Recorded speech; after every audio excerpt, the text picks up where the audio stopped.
Bonsoir. Donc effectivement, un début d'éruption aux alentours de 16h30. Donc après 9h30 de crise sismique.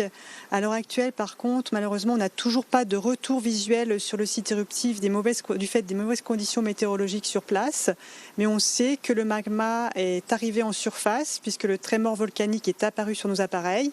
Et on peut localiser le site à l'intérieur de l'enclos Fouquier, au niveau du secteur sud-sud-est des Grandes Pentes, à une altitude relativement basse par rapport aux éruptions de ce début d'année. Vers les Grandes Pentes, cela veut dire qu'il y a des chances pour que la coulée atteigne la route cette fois ? Alors pour l'instant, c'est trop tôt pour le dire. Il va d'abord falloir se localiser avec précision cette ou ces fissures éruptives pour pouvoir répondre à ces questions et voir également le début éruptif.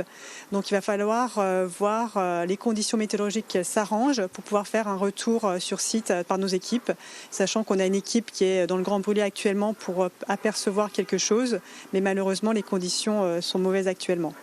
Et est-ce qu'on peut d'ores et déjà prévoir la durée de cette éruption quand on sait que la dernière a duré à peine 24 heures ?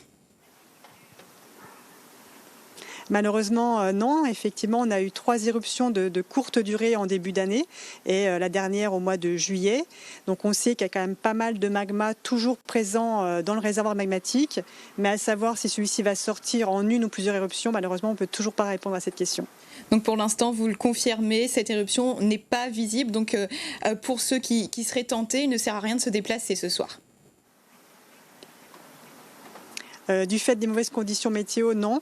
Il faut suivre l'évolution sur notamment les webcams de l'Observatoire, puisqu'on a une webcam donc, qui pointe sur le Grand Brûlé et qui permet donc de voir les conditions météo en direct. Merci beaucoup Aline Pelletier pour toutes ces précisions.